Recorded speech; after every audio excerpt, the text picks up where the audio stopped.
ज्ञाता, चार वेद चार मुख से निकालने वाला, चारों वेद पर अपना आधिपत्य रखने वाला, चारों वेद के बात को दुनिया को समझाने वाला भगवान ब्रह्मा, उनके भी मन में संदेह पैदा है, उनके भी मन में भ्रम हुआ है। साधारण आदमी की क्या दिशा, तो भ्रम तो होना ही चाहिए। ब्रह्मा को भ्रम हो सकता है, कौशल्या माई को भ्रम हो सकती है, जसोदा माई को भ्रम हो सकती है, इंद्र को भ्रम हो सकता है, मां पार्वती को भ्रम, सती को भ्रम हो सकती है।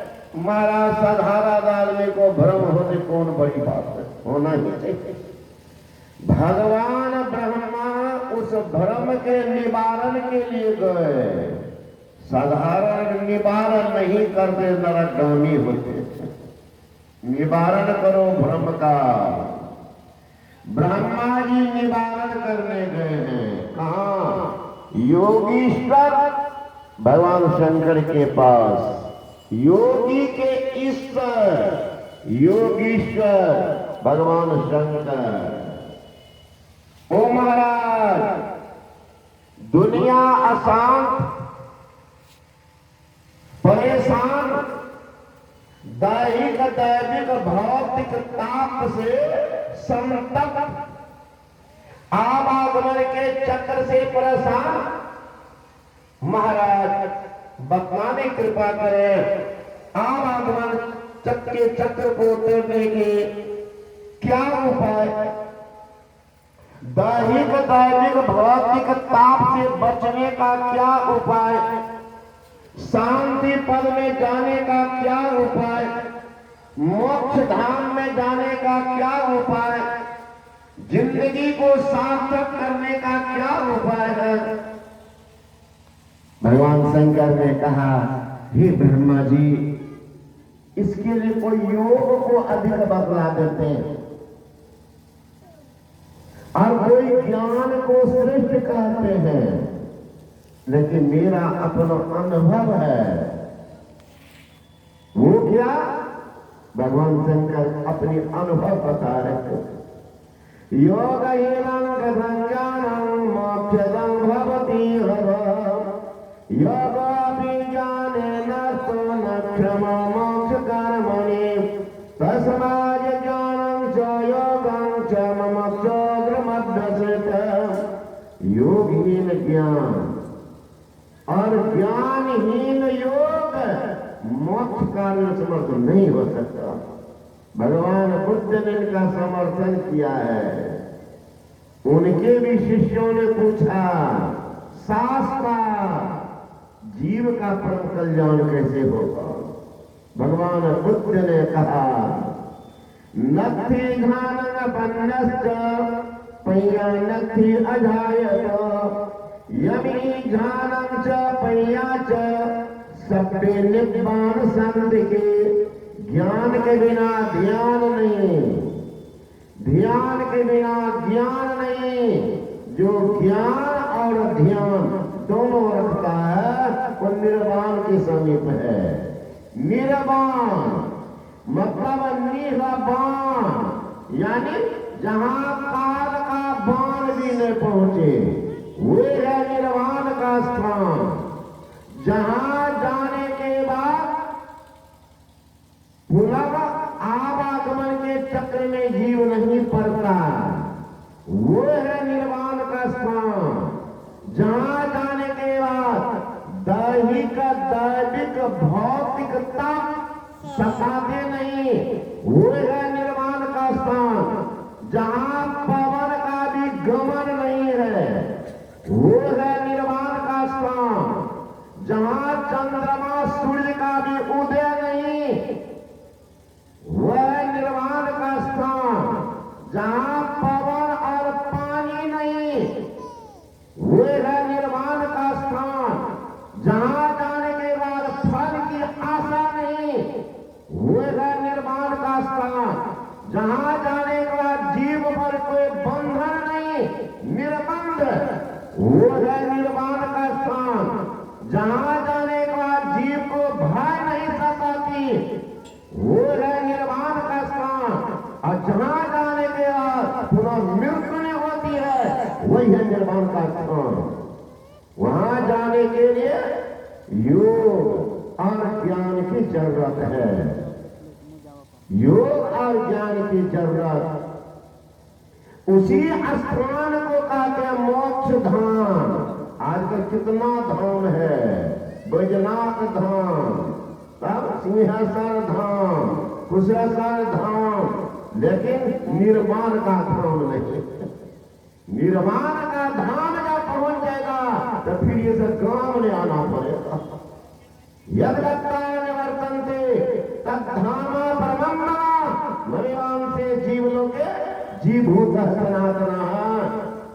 इसलिए कहते हुआ निर्वाण का स्नान, जिसको हम लोग कहते हैं मोक्ष धाम, हमारे मुसलमान भाई कहते हैं नजात, ईसाई भाई कहते हैं लिबरेशन या सेल्वेशन, जिसको हम लोग कहते हैं नरक, मुसलमान भाई कहते हैं दोजख, ईसाई कहते हैं हेल। जिसको हम लोग कहते हैं स्वर्ग, मुसलमान कहते हैं बहिष्ठ या जन्नत, ईसाई कहते हैं डेथ। ये अंधकार मंडल में रहना, नरक में रहना है, दोजख में रहना है, हेल में रहना है, यमराज के राज में रहना। तो जिनके राज में रहेंगे महाराज, उनके शासन को तो मानना पड़ेगा। यमराज का शासन, बहिया पकड़ जम ले चले, कोई संग न साथी हो।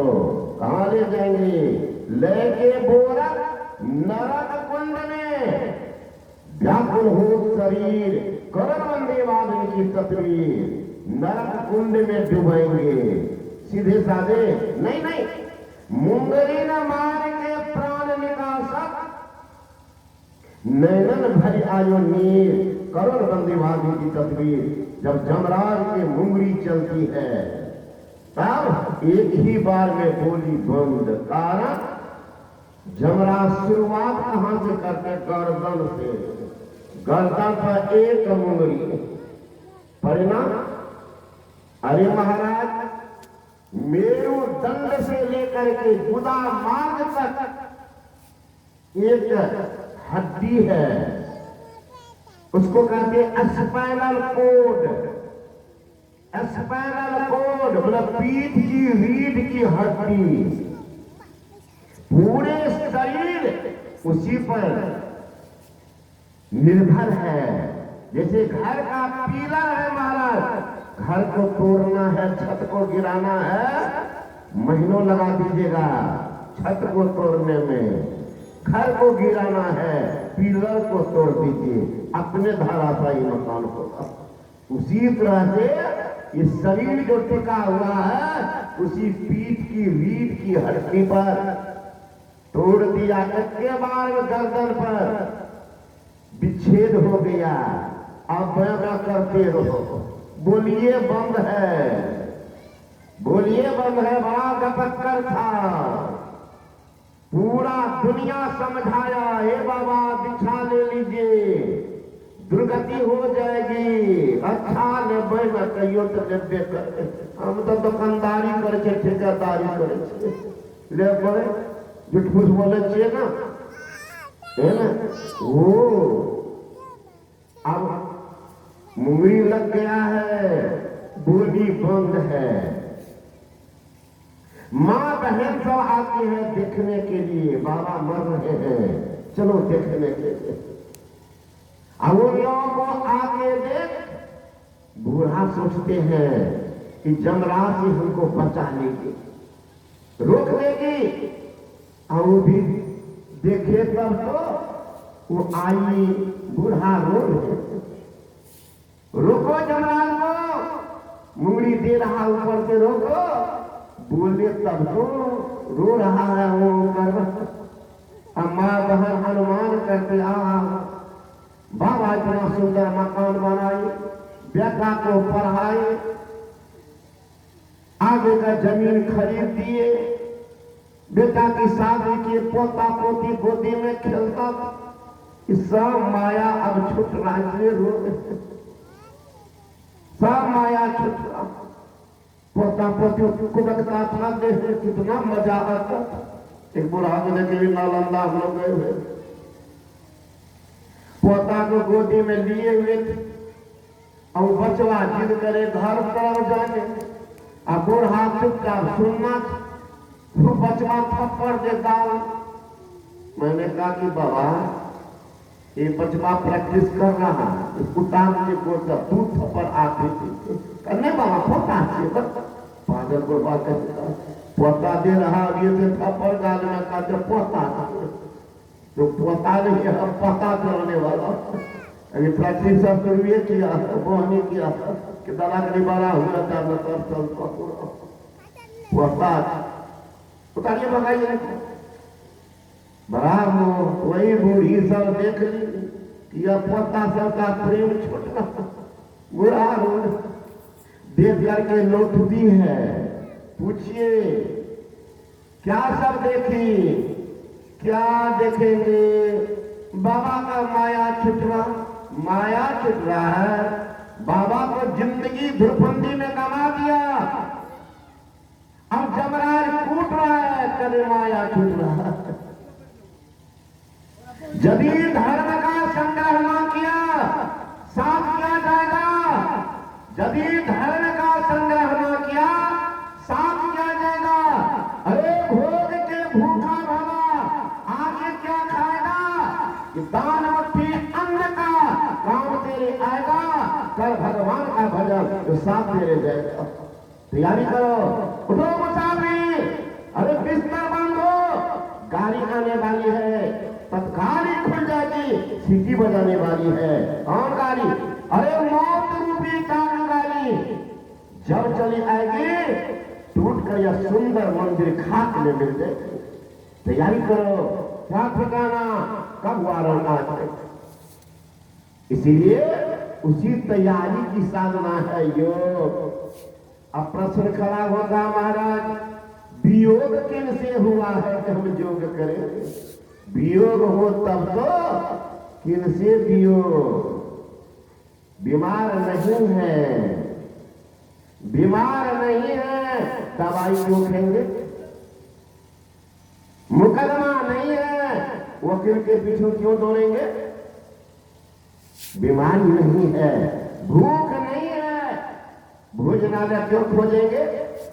प्यास नहीं है, पनघट क्यों खोजेंगे? इस शायर ने कहा भूख लगती है तब भोजनालय याद आती है, भूख लगती है भोजनालय याद आती है, जब प्यास लगती है तो पनघट याद आती है, जब शर्म लगती है तब घूंघट याद आती है, जब रोग सताती है तो मौत याद आती है, जब वियोग होता है तभी तो चौक की बात होती है। वियोग किनसे हुआ है? गोस्वामी तुलसीदास जी महाराज परम संत थे, वे बतला रहे हैं कारण किनसे वियोग। ईश्वर अंश जीव अविनाशी,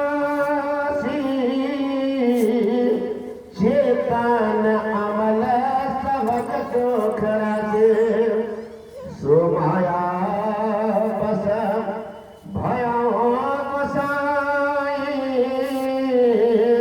अपनों की मरकट की नाई। ईश्वर का यह अंश है, जीव वही फंसा है। अब जीव किनको कहते हैं? जीव किनका नाम है? शरीर का कहते नहीं, आत्मा का कहेंगे नहीं, तब किनका नाम है? जीव नाम क्यों पड़ा? जीव नाम क्यों पड़ा? बहुत महात्मा है, आज देखते लोग लाइव करते हैं।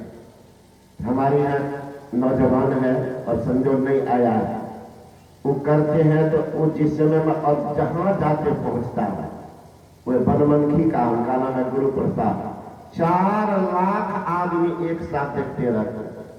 तो महात्मा सो जी मंच पर तक बोलते हैं तो हजारों कमेंट आता है कि फलाना बाबा ये बोल रहे थे, उसका क्या अर्थ होगा।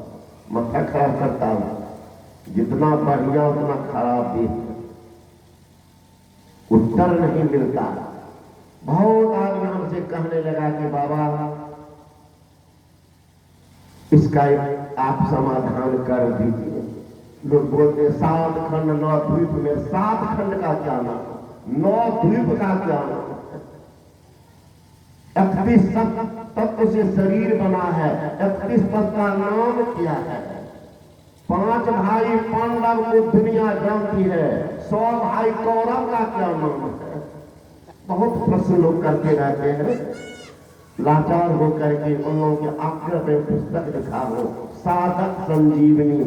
तो महात्माओं सब तो पुराने है प्रवचन करता था, पर हे बढ़िया से सबका समाधान उसमें है। तो उसी में ये छोटा छोटा प्रश्न, जीव कौन। अरे हम लोग हलवा बोलते, ये तो समझेंगे सब घर में लोग कभी कभी हलवा खाते। हलवा किसको कहते हैं? हलवा में क्या सब चीज है? चीनी, सूजी और घी। लेकिन तीनों में से किसको हलवा कहते हैं? चीनी को कहेंगे ना, चीनी को कैसे कहेंगे हम?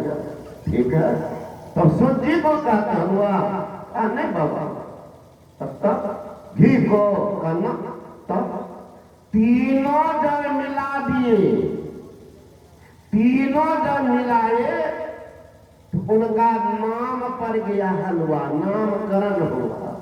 चीनी हलवा नहीं है, घी हलवा। हलवा क्यों बनाना भी नहीं जानते।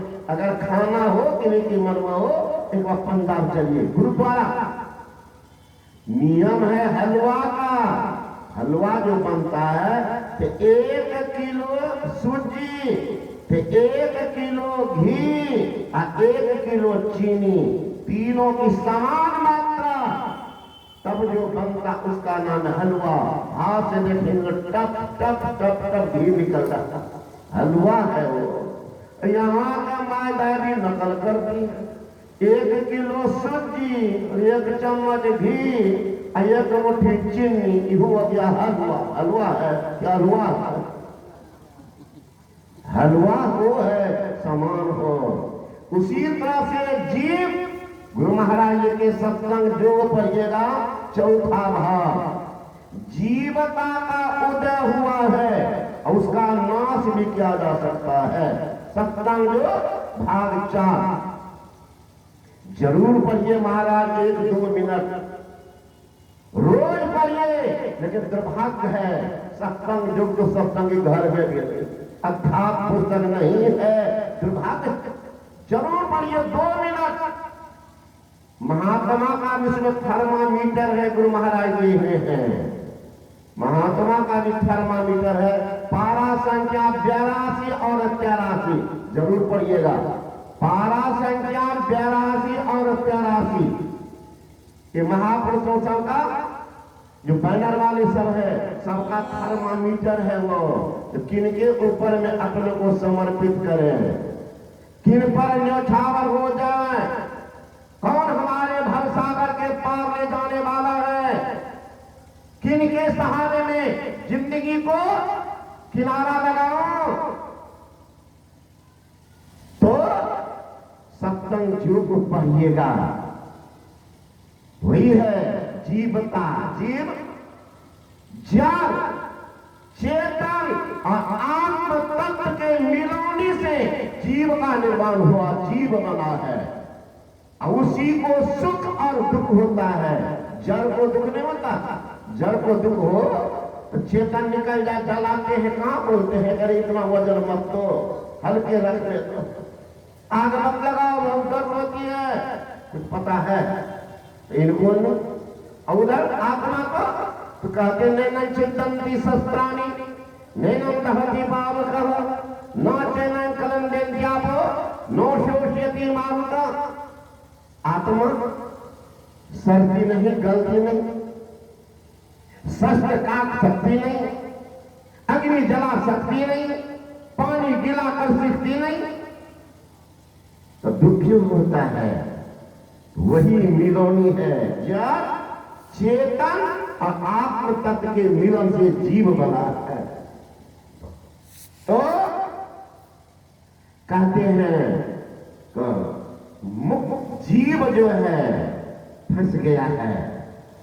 अब बड़ा मुश्किल है महाराज, कोई बंधन नहीं महाराज। अब बिना बंधन के बंधन, भगवान बुद्ध ने कहा सोने के बंधन को तोड़ना आसान है, लोहे के जंजीर को काटना आसान है, रस्सी के बंधन को तोड़ना आसान है, लेकिन मोह के जंजीर को तोड़ना बड़ा मुश्किल है। झुकता है, लचकता है, टूटता नहीं। वैराग तो क्षण मात्र में होता है। पत्नी से झगड़ा हुआ, देखिएगा खास करके बूढ़ा, ये अल्लाह घर हम चला बाबा जी पर भलाई टेम्पोररी वैराग टिके। हम लोग आते थे पहले उत्तराखंड में विष्णुदेव अपने आदरणीय महात्मा सुभाषचंद्र जी महाराज जंगल में रहते, कितना बूढ़ा हम लोग सोचिए भी बाले ब्रह्मचारी, 10 साल हो गया उसको भी।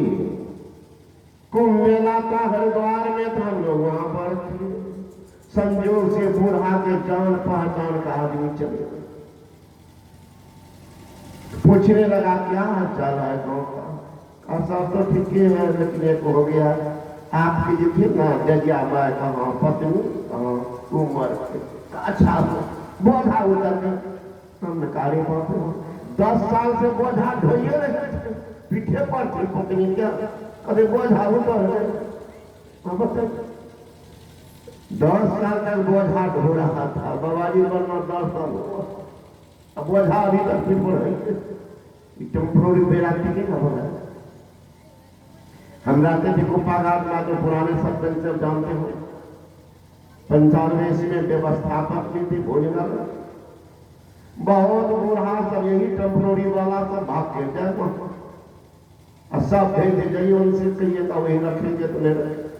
कहते थे बाबा जाइएगा यहाँ मेरा सामने ये दुकान खाली से जाइए। नहीं बाबा अपना काम हो जाएगा तो गंगे मजदूर बात को कोई रात को करना अच्छा ठंडा कर तो भंडारी रखे हुए थे। ये हमारी गुरु प्रसाद जी श्री के गांव के रघुनाथ जी एक शंभु दोनों का रखे थे भंडार। दोनों को बोल दी कि बूढ़ा से बर्तन मलवाइए। बूढ़ा कहते कि बाबा जब आप निश्चित कर दिए हैं नहीं जाएंगे तो कुछ काम कीजिए। हाँ बाबा जे का वो से कर पकना सब मान। आपको पाघाट में दूसरा देवता का भोजन रोज बनता कितना। अब बर्तन भी था वो पीतल वाला वजनदार 8-10 को एक दूसरे थोड़े कैसी से इसका बैराग ठंडा होगा उसे नहीं पड़ता। कहता जाइए नीचे में मलिएगा, नीचे में टंकी पास को छोड़ दिया भंडार को, बाहर बना है भीतरे में था। एक रोज 2 रोज मलते मलते तो बाहर अपने शुरू करे पूरा तो 3 बज जाए मल करके ना स्नान करेगा तब खाएगा। अब 3 बजे फिर कोयला तव दे चूल्हा, फिर बर्तन चढ़ा दे 8 बजे तक के बाद फिर मरना। 2 दिन में बूढ़ा कहते थे कि बाबा बेटा मरियो जा हमरा कोई चिंता नहीं भला तब पोता के आराम छे। एक दिन जाइयो कहता कर देबो देखे तो तोर हिसाब दादने छे बर्तन ड्यूटी के करता रहा। बूढ़ा देखता ही बाबा तो नहीं है जाने थे छत पर चढ़ जा कूद जा भाग कितना का बैराग ठंडा हुआ। टेम्पोररी बैराग भला टिकी 2 दिन के ठकना मत बैरागे खत्म। तो कहते हैं ईश्वर अंश जीव अविनाशी चेतन अमल सहज सुख राशि सो माया बसु भयो गोसाई बंधो कीर मरकट कीर और मरकट। कीर कहते सुक्का को, मरकट कहते बंदर को। ये कैसे फंस गया है देख लीजिए। बंदर फंसाने वाले हम लोग शाम में जाते थे घूमने के लिए, आलमबाग बसता आम का बगान। बंदर फंसाने वाले को देखते छोटा मुंह वाला सुराही धरती में गाड़ देता था और उनके अगल बगल में लड्डू के साथ बंदर मात्र घाट पर से देख रहा है, कुछ उतर भी करता। हाथ में रस्सी रखता था और डंडा। बंदर बड़ा बदमाश होता, बड़ा मेल भी, एक को पकड़े 10 को जोड़ जाता, 100 दूध न मारता। तो क्या करे, चार दिखा देगा एक लड्डू बंदरबा को दिखा करके धारा में कर अब पीछे हट जाए तो बंदरबा धीरे धीरे खाते खाते वहां आ जाए। बाहर का जब खा लिया तो झटका था भीतर में हाथ घुसा दिया, लड्डू को पकड़ लिया। सुराही का मुंह है छोटा, हाथ खींचिए नहीं पा रहा। उनको लगता नीचे में कोई पकड़ लिया। अरे बगलवा पकड़ा अपने, लड्डू को छोड़ दे तो हाथ निकल जाए, न लड्डू को छोड़ता न हाथ निकलता, खुदकता है चारों तरफ, धरा के चारों तरफ। तब तक वो तेजी से आता, बंदर फंसाने वाला चट से गला में डाला रस्सी, उधर गाछ में बांधे रहता, उछलेगा दे डंडा पर 2-4 डंडा दे तो कहते हैं मार से तो भूतो भागता। बंदरवा चुपचाप बैठ गए। अब जो तो उठो कर रहा है, पूरा जब डर गया तब बांध करके ले जाता था। अब देखिए आगे बनाना चाह रहा था।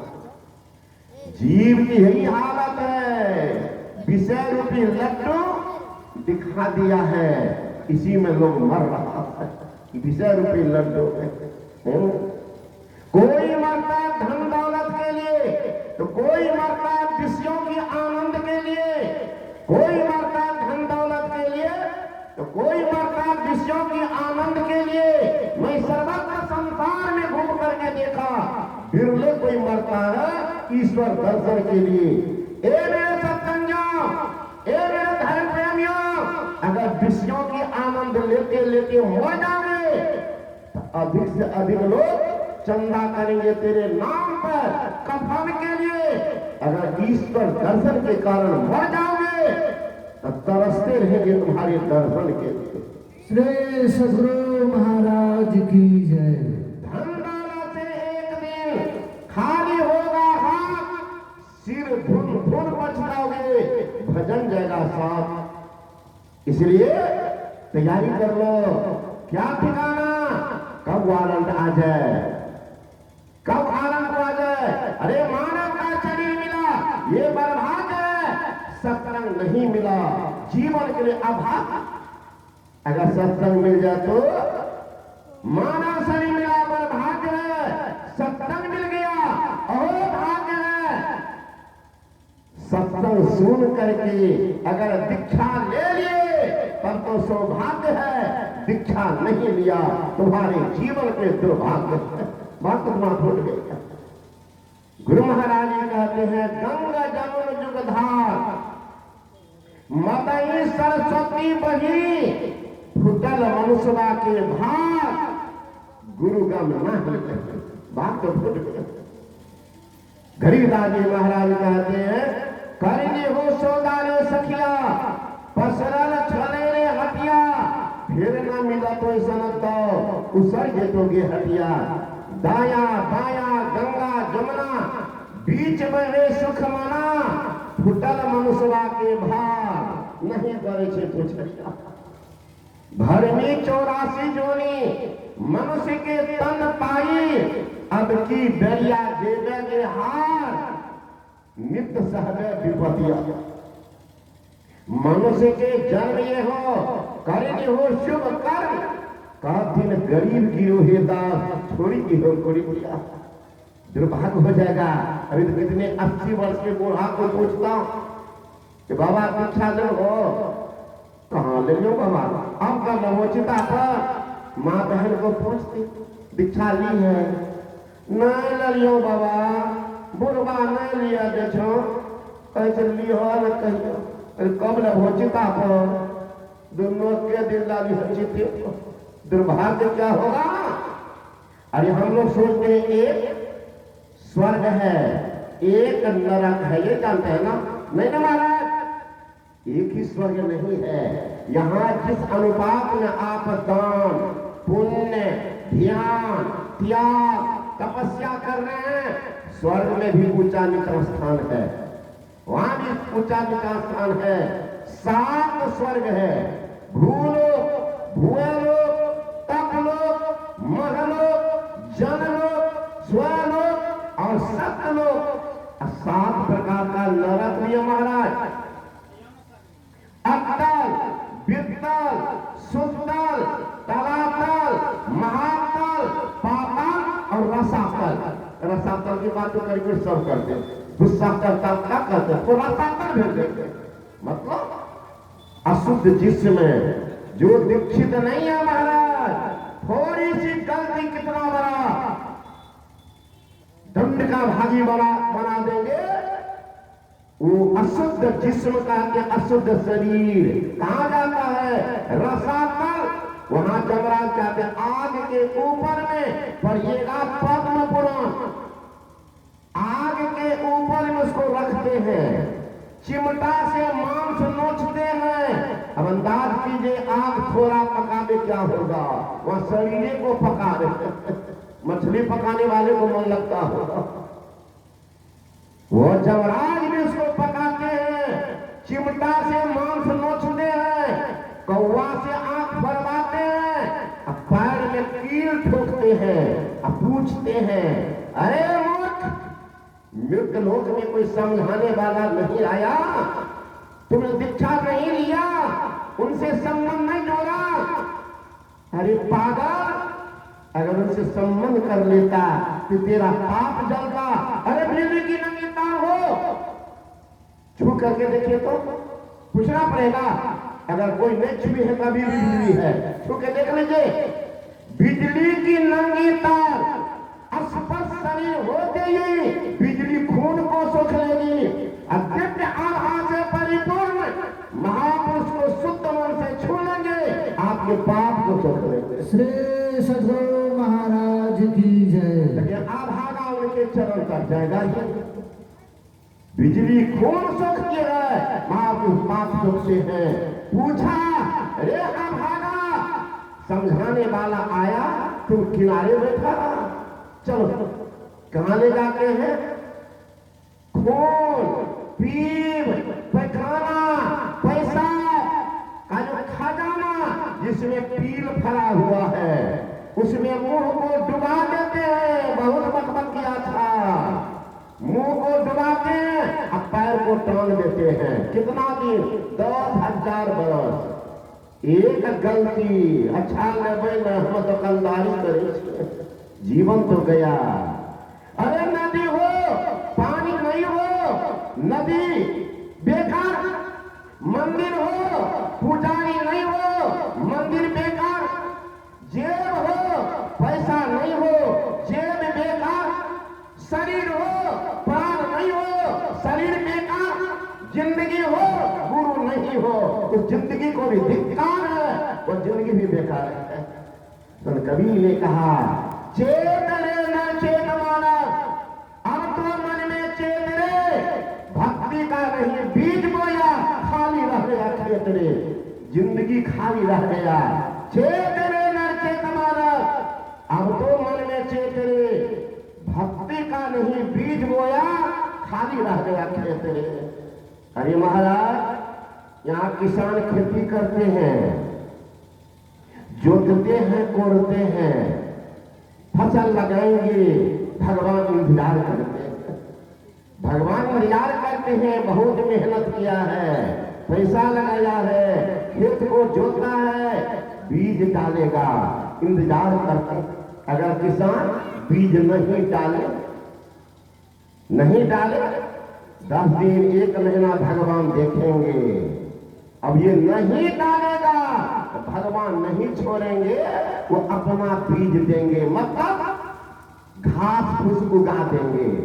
उसी तरह से अगर आप के लिए भगवान इंतजार किया, ये महापुरुष से ज्ञान लेंगे, आपने नहीं लिया तो परमात्मा नहीं छोड़ेंगे, आपके भीतर में पाप रूपी घास उगा देंगे।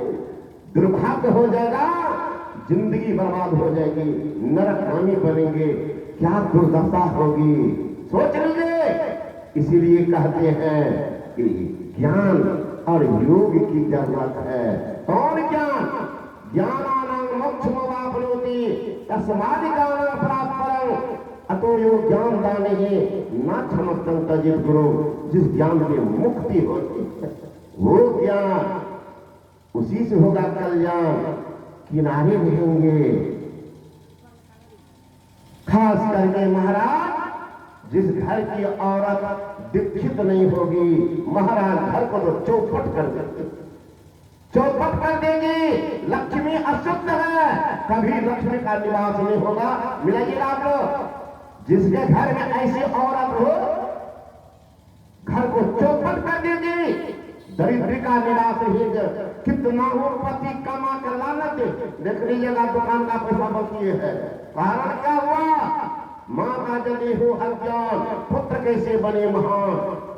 इसलिए संत कबीर हिदायत किया, अगर बेटी है, पत्नी है, नतनी है, बहू है, लेकिन दीक्षित नहीं है, मत खाओ। मक्खन के हाथ का बनाया हुआ चौपट कर देगी। कहेंगे बाबा क्या करें, गरम गरम पराठा देते, नहीं खाएंगे तो जीवन कैसे रहेगा। लो, जीवन क्या बचोगे, नरक में जाओगे। कबीर साहब ने कहा, निगुड़ा का बनाया सोदरा खाए, अब ढोल बजाते नरक में जाए, सीधे फोरन भरवाएंगे नरक में जाने के। खाना गरम करो।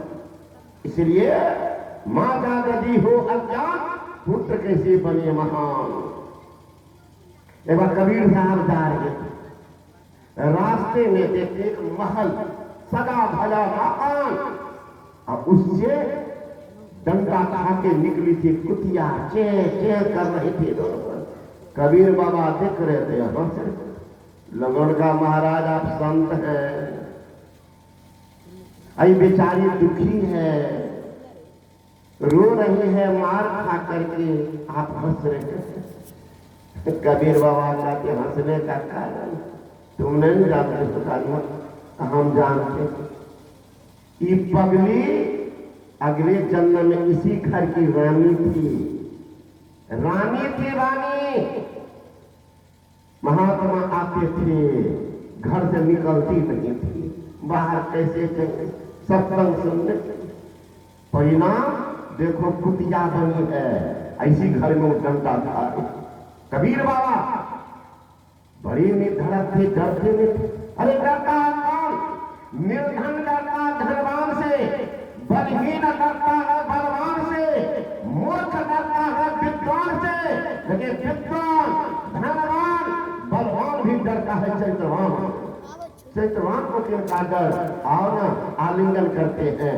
72 कस्में प्रसिद्ध है कबीर का, 72 से तंग किया गया था। होना भी चाहिए साधु के जीवन में। मैं तो लिखा था सुन में, वह मानव नहीं जिनके जीवन में एक दो ठोकर नहीं लगाओ। मानव कहाँ है? ठोकर सिखाता। रोड पर देखिए ब्रेकर कहते, गाड़ी वाले चलते हैं, सीखने के लिए दिया है, वहां जा इकाई ब्रेक लो, क्लच देख लो, फिर उस पार जाओ उड़ा। अगर कोई के हम नहीं मानेंगे ठोकर ठोकर, क्या होगा? गाड़ी उछलेगी, बैठने वाला अच्छा चीज टूटेगा, गाड़ी अच्छा चीज टूटेगा, उछला। उसीलिए जीवन का ब्रेकर है। अरे दुनिया का जितना चीज है, अगर वह चलता है कीमत कम जाता, राख बनता है, लेकिन सोना को जो जलाता है कीमत बढ़ जाता है, सोना से कुंदन बन जाता है। साधु कभी अगर कष्ट लिया जाता है तो जीवन उसको सुहाना आ जाता है, सोना नहीं, उनका जीवन सुहाना हो जाता है। कबीर बाबा ने कहा, ये पगली इतनी सुंदरी महारानी थी, सत्संग नहीं सुनी। परिणाम, बड़े घर की बड़ी बहुरिया सत्संग सुनने न जाए, ताही कारण कुतिया होके घर घर डंडा कर। ये माई जो आई है कम से कम एक शब्द सुनाते जाना, जो नहीं आई होगी कह देना क्या बनेगी अगले जन्म में। खाना बढ़िया से हलवा पूरी घर में बनेगी क्या। जब बड़े घर की माई की हालत है तुम्हारी क्या होगी। बड़े घर की बड़ी बहुरिया सत्संग सुने ना जाए, ताही कारण कुतिया होके घर घर डंडा कर। जो कामिनी पर दे रहे सुना न गुरु की बात, सो तो होगी कुतिया फिर उठाएगा। कुतिया कौन, ब्लाउज साड़ी पहन करके घूम रहे मेला ठेला। देख लीजिए, इसलिए थोड़ी भूल ही सुन बनेगा। एक माई थी, वो दीक्षित किसी महापुरुष से दीक्षा लेकर के ध्यान सत्संग कर, और ये पति जो थे अभागा, ऐसा मांस मछली खाता, शराब पीता, जैसे तैसे जीवन गुजारता। लेकिन कब हाथले में बहादुर चौक चढ़ा करके धोती कुर्ता बंडी लगा के घमंडी घूमता। पत्नी बेचारी भोली भाली सत्संग सुनती और मर्द औरत को देखे तो रोती थी, हे भगवान मैं कौन जन्म का पापनी हो, ऐसे पापी पति से शादी हुई, न कभी सत्संग में जाते न ध्यान करते न दीक्षा दीक्षा में, नरक भर जीवन गुजार। हे भगवान कौन जिंदगी की पापनी पाप साफ। ऐसे ही सत्संग का आयोजन हुआ। वो बेचारी आगे में बैठी रह रह करके रोए। नजर तो साधु बाबा के जाती ही सोचने लगी कि बेचारी इतनी कम उम्र, इतनी दुखिया, क्या कारण है। लेकिन फिर मंच पर तो क्या बोल, समझो सत्संग समारोह दो लोग आए पढ़ना, बाबा के चरण पर कुछ चढ़ाने लगे, कुछ दूर से फेंक रहे। महात्मा ने कहा दूर से मत फेंको, फायदा नहीं होता, फायदा होता है नजदीक जाने। कागज में भी अमेटा हुआ है ना, अगर पारस तो लोहा को सोना नहीं बनाता, लेकिन थोड़ा कागज हटाने तो लोहा को तो सोना बना देता। वो बेचारी तोड़ करके दम साफ करके आ गई। का रोती हो क्यों, का बाबा कौन जन्म का पाप, मेरे पति शराब पीते, मां पति का दीक्षा लेने के लिए कहते नहीं मानते। एक बार हमारे घर में चले जाते बाबा, आपकी चरण चली जाती, जिंदगी मेरा सफल हो जाता। अरे हमारे पति सुधर जाते तो घर को तो हम स्वर्ग बना देते, घरे को मंदिर बनाते, मंदिर में की कर, घरे के मंदिर बने हुए मंदिर में की कर दे। सास मेरी गौरी, ससुर महादेवा, अब पति जी के भगवान बने हुए मंदिर में की कर दे। ये बाबा अगर आप चले जाते तो सास ससुर है साक्षात गौरी महादेव, उन्हीं की पूजा करके ध्यान लगाते दो तो ये बाबा तो एक बार चलते मेरे घर बाबा, जिंदगी मेरी सुधर जाती। बाबा देखती इतनी बेचारी परेशान, व्याकुल, आकुल, दया के मूर्ति महात्मा ने कहा अच्छा चलो मैं चलता। चले गए उनके घर, का समझाइएगा बाबा, बढ़िया समझा। बाहर में बैठे बाबा, ये कितनी भोली भाली बेहबर हो गई, मेरे कुटिया में आए भगवान, सेवा कैसे करो। व्याकुल है, भगवान आए हैं साक्षात, क्या सेवा करो। कुटिया में आए भगवान, सेवा कैसे करो। दौड़ जाते हैं पूजा घर, दौड़ जाते हैं लोग कागज पगली पैर धोना, दौड़ गई घर, कोई पियकरा सोया हुआ, उठा के जाइए बाबा के चरण में माथा सटा लीजिएगा, जिंदगी के कलमश को धो देंगे। गंगा है ना? गंगा तो पापे को धोती है। गंगा पापं सखी तापं दैन्यं कल्पतरुतथा पापं तापं धन्यं च हन्ति संतो महायथा। गंगा पाप को धोती है, चंद्रमा दिन के गर्मी को धोते हैं, कल्प वृक्ष दरिद्री को दूर करते हैं, असंत पाप ताप दरिद्री में एक साथ अपहरण करते हैं। श्री सद्गुरु महाराज की जय। जाओ उनके शरण में माथा सटाना, जिंदगी की कलमस भुलाना। जाओ, निकला तो जरूर, देखा बाहर में बाबा बैठे हुए चौकी, दूरी से सैल्यूट दिया, परम बाबा। बाबा भी देखे 100 डिग्री पाप इनके कपाल पर झुकने देवा था। और पगलवा देख रहा पत्नी के तरफ, कि तो व्याकुल है, पगली बाबा जी को खिलाएगी, अच्छा खिला, लेकिन इतनी उदार है ये, इतनी भोली भाली है। घर में जो रहता बाबा जी को दान, मंदिर में दान कर देते। आज तो घर में समझो 200 रुपया ये उठा करके बाबा जी को कहीं दे दिया, तब तो कल मेरा ठेपी बंद हो जाएगा।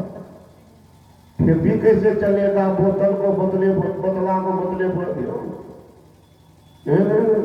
ये बोतला से कल कैसे बोतल चले?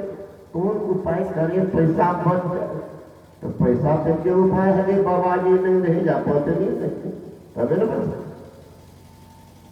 सोचते सोचते घर में घुस गए।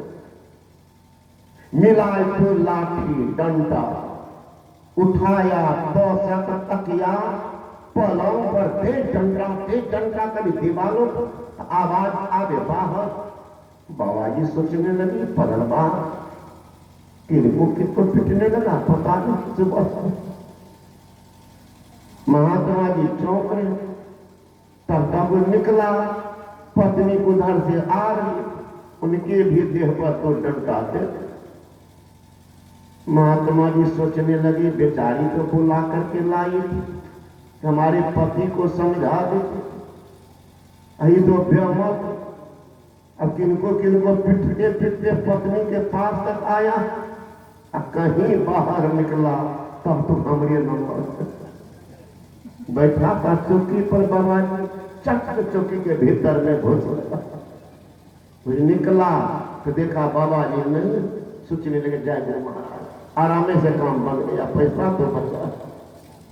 बाबा जी भाग गए, इधर उधर देखा, दूर से इतना जल्दी कहाँ भागा, दूर देख रहे हैं। अब बाबा जी निकले हुए तो लौटा जाओ, तो पत्नी उधर से लौटा लेके आ रही थी, जब कहने लगा कहाँ जेबो?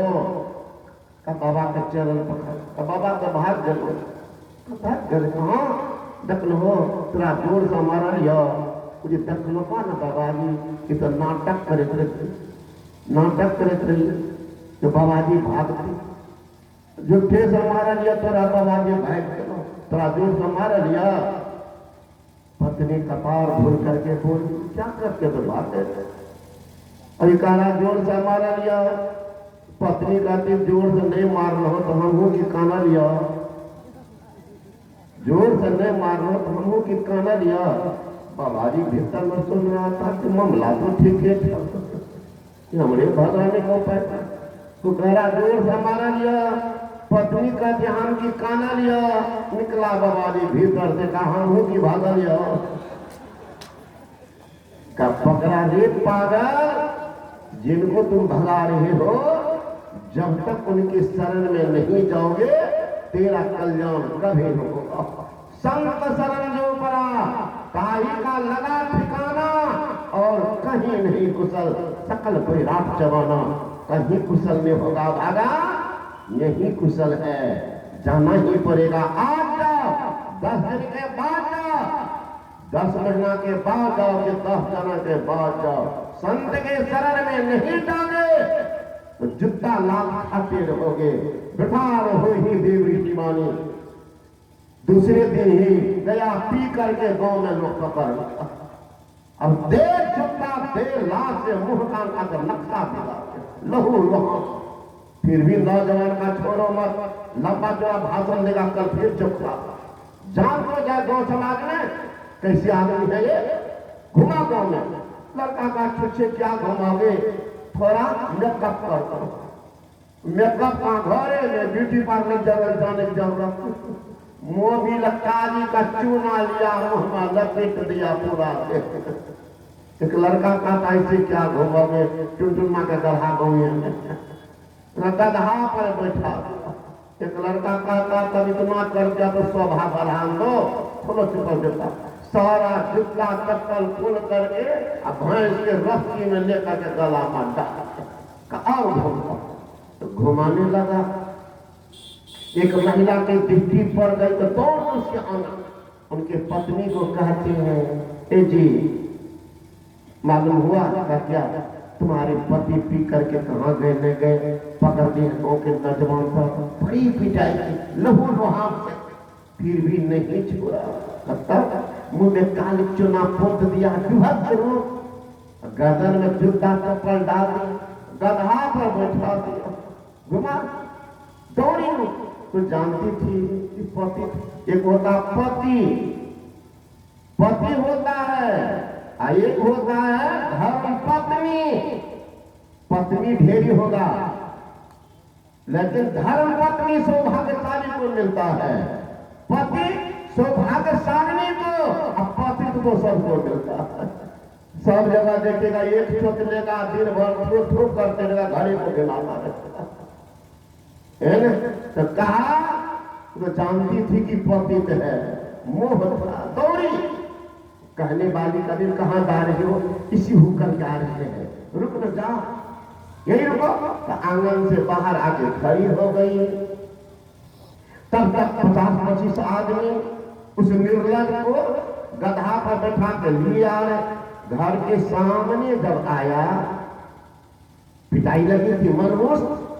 पत्नी की दृष्टि जब पड़ी, देखते लहू लुहान, मुंह में काली चूना, जोर जोर से रोने लगे। बार बार समझाती थी कि दीक्षा ले, कहते थे दुकान चलाते हैं, झूठ मूठ बोलते हैं, ठेकेदारी करते हैं, अब क्या होगा, कौन को दिखाई चुप जोर जोर से रोने लगी। ये आवाज उस निर्लज के कान तक गई, उलट करके देखता, ओ इस घर के सामने आ गए थे, हमारी पत्नी रो रही। और निर्लज की भाषा तो ये क्या बोलता, गधे पर से बोलता, देखिए भाई काने छोटा थे ना, पूरा काम घूम गए थे, 2-4 घर और बाकी सब अच्छे काने छोटा थे हो गए पूरा काम, मतलब कोई परवाह निर्लज को पूरा काम हो गया, 2-4 घर बाकी। अब आया, पत्नी मुंह कान को धो रही है, साबुन रो रही है। अब कौन मुंह दिखाए, मैं भी जाती थी, स्वाभिमान का भी होता। अब मुंह क्या दिखाइएगा, कितना इज्जत था गाँव। वो निर्लज कहता है इज्जत अभियो का अभियो करता तब। अब वो दंड लड़का करे, 2-4 जूता चले लगे, लेकिन बात में तक हो गाँव में समाज के आदमी हमरा आदर में दलके, तोर आदर दलको, करता की आदर दलको, पत्नी पूछती नहीं तक हो, सब कोई पैदल चले करे, हमरा घोड़ा पर बैठे ना। और पति को क्या कहिए, एक संत ने कहा पतित को अपने पतन का पता नहीं चलता जब तक पतित पतन में मिल नहीं जाता, रसातल जाने के बाद दम मारेगा। इसलिए संत महात्मा जन कहते हैं वो दिन देखना नहीं पड़े, दुर्दशा में नहीं जाना पड़े। इसलिए संतों की शरण में जाओ, उनसे ज्ञान सीखो, परम कल्याण होगा। पुनः अपराध काल सुनेंगे, समय अधिक हो रहा। बोलो श्री सदगुरु महाराज की।